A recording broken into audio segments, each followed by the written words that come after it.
Hey there guys, this is ColbyCheeZe with OnRPG. Today I'm bringing you a first impressions video for Dungeon Siege 3. I just got done playing through the free demo that they had out on Steam.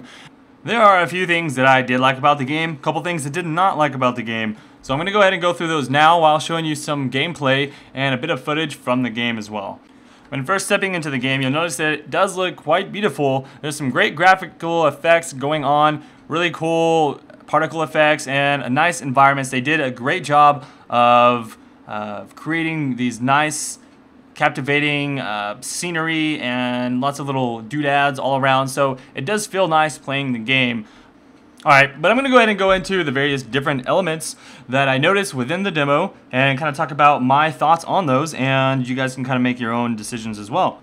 By looking at the website, you actually know that there's going to be 4 different character classes you can choose from. You can play this warrior, tanky, two-handed wielder type of character. There's also a mage style champion, an archer, and then the champion that I'm going to be playing through here is actually some type of fire sorceress. I don't know what the difference is going to be between the actual mage class and the person that I'm playing, but I think mine is more centered around actual combat, battle, like hitting people with a spear and things like that nature, whereas the mage one can do more like teleporting around and slowing down time and things like that. Probably one of the biggest glaring issues that I did find with the game is that there's just such a terrible feel with the movement and the camera system, and it really detracts heavily from the gameplay quite a bit. The camera has really awkward positioning, especially when you're in these tight corners and whatnot, and also it just feels really awkward moving it around. You can actually push the A and D keys to move the camera around you, and then you can walk forward and backwards with W and S. So it's almost like a third person or first person shooter type movement, but not really, because of the way that it works. I don't know, it's hard to explain without playing it yourself, but you can also right click to move towards your cursor, but you have to actually hold down right click. You can't just click once and have it walk to that direction, so that feels kind of awkward as well. And you actually still have to use the A and D key to move the camera around, and it does move kind of slow, and it's not very responsive with the way you move it, because it kind of actually positions the way your character's facing. So overall, like, it literally makes the game way less enjoyable just trying to deal with the camera the whole time. I should probably get my other form out. Alright, these spiders are crazy, man. They want nothing more than to wreck me.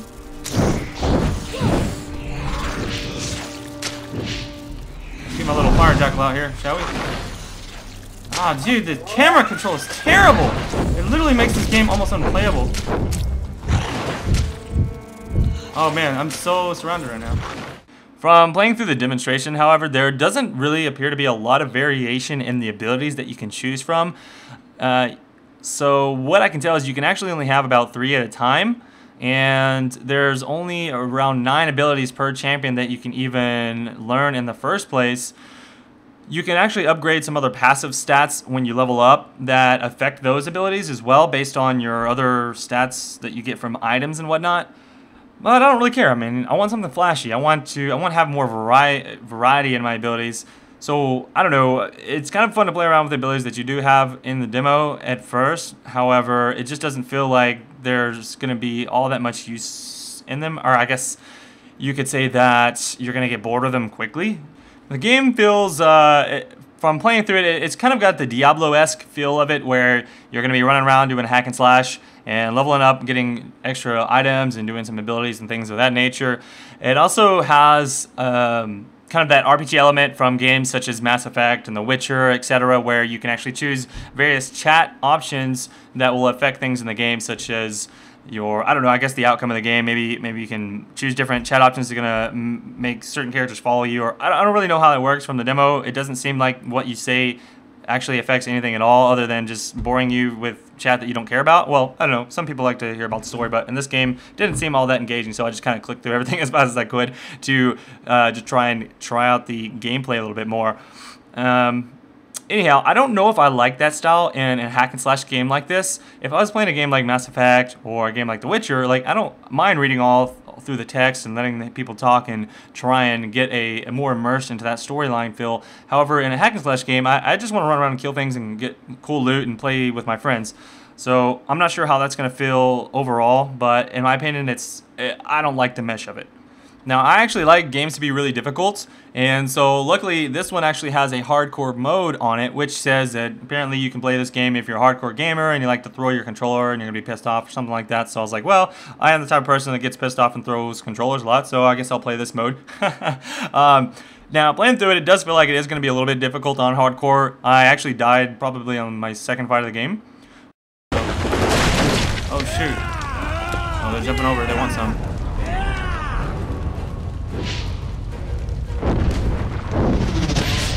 Oh man, just made a big old fire. Oh geez, I'm about to die.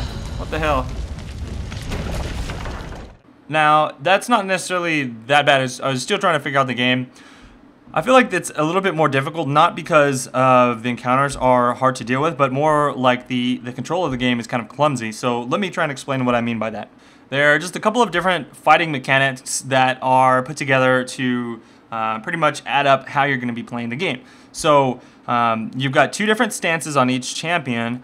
For the character that I'm playing now, I can be in a stance where I can wave around my spear and do basic physical damage to people in melee range, or I can change into a caster style where I can shoot ranged firebolt missiles and do flame AoE attacks and cool things such as that, which is what I actually had the most fun with because it required a little bit more gameplay than just running up and hack and slashing people with not too much damage. I am kind of a squishy champion, it seems. Now there's a couple of different ways you can get your different energy bars up. So you've got your health bar, which will be regenerated only by doing things such as killing enemies and then getting these little green elf orbs. And I think it regenerates really slowly over time. And then there's some abilities that can regenerate your health kind of slowly also. Also, you've got your mana bar or energy or focus or whatever you want to call it, and that's drained quite quickly. You can probably do about 2 abilities before you run out of mana. And the only way to regenerate your mana or focus or whatever is by actually attacking enemies. You can't just be out of combat and wait for it to regenerate. You actually have to go in and auto-attack other character or enemy characters in order to get your mana back. So then once you have that down, you also get this, you get a bar of power built up by blocking attacks, dodging attacks, and also just doing damage to enemies as well. And then you can release what's called like a focused charged attack, kind of like an empowered attack is what it's called in the game. And that'll do a little bit of extra effect. From what I can tell, it's not really that big of a deal. It does kind of look really cool whenever you use it on this character's ranged ability, but on her melee it's not that exciting. It actually takes a little bit longer to cast, so it seems like I take more damage doing it. Spheres are unlocked by completing key points in the game. You can feel power spheres by using special abilities, blocking or taking damage. Okay, I'm not really sure how that works yet. Oh, you can spin field power sphere by to make a power attack. To empower your attack, hold left shift and press left mouse button. Awesome! That was sweet. I don't even know what I just did. Alright, so the other thing is, like I said, you can actually, there's a block ability in this game, and what you do is you hold down spacebar and it'll block any incoming damage. Now the problem with this is you can't just sit there and block all the attacks forever, because you will lose focus every time you try and block. The problem with that is that you have to basically use your focus to kill groups of enemies. You don't really have to block for anything other than groups of enemies for the most part, what I've seen, because just 1 or 2 enemies are easy enough for you to just run up and kill. And for groups of enemies, you need your focus to be able to do your AoE abilities. Now, if a bunch of people are shooting with arrows and are up in your face, you have to block eventually, but the problem with that is you lose your focus, and then you have to attack them with normal attacks to get your focus back, all the while you're losing your health. So, I don't know, all combined together, it feels just really clumsy. If I try and block someone, it takes me a really long time. There's a long animation delay before I can actually do an attack, so I can't block and then attack and then block again. It's kind of clumsy in that sense. In fact, what I found was more useful. If you push spacebar in a direction, you can actually roll a really small distance. It's not actually fast enough to run away from someone, but you can kind of dodge a little bit and then attack and then dodge a little bit. Nothing like Nothing like I would expect though, because it still makes it very clumsy and difficult to actually do damage to the enemies how I would like to. So overall, I do not like the system of you cannot regenerate your health, you cannot regenerate your mana other than in combat, and then the only way to avoid damage in combat is to block, which drains your abilities anyways. So overall, I just felt really, I don't know, I didn't like it that much. I was able to get around it. I mean, I was able to handle the different situations that I was put in, but I just didn't like it. It didn't feel fun to me. It felt more of a chore, and that's the best way I can explain it. Okay, let's see if I can use the block correctly here.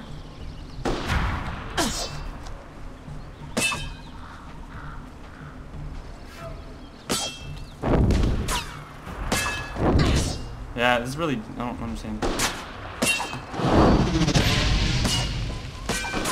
Okay, it does keep me from taking a lot of damage, so it just uses my focus, I guess.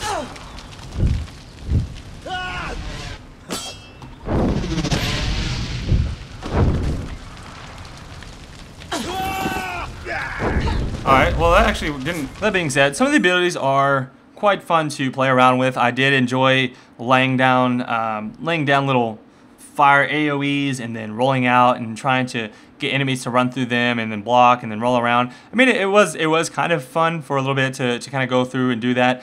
Also, it seems that the way the enemies are kind of pulled in this game, they're leashed to a certain area, so they won't chase you around forever.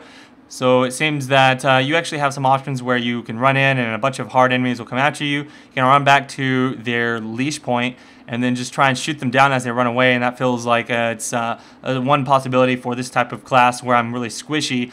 I know that if I were going to be playing this game more, I'd actually be playing with a lot of friends. It seems like it'd be more fun to play with a group of friends. I know you can play up to 4 players co-op in this game once it goes retail. However, in the demonstration version, you actually are just playing just by yourself, and you can't actually save your progress as you go. So if you leave the demo, you actually have to start all the way back from level 1 or whatever. So that's kind of sucks. Also, in the retail version, you'll die and you'll respawn back at a checkpoint, and then in this game though, in the demo, you actually just respawn exactly where you were.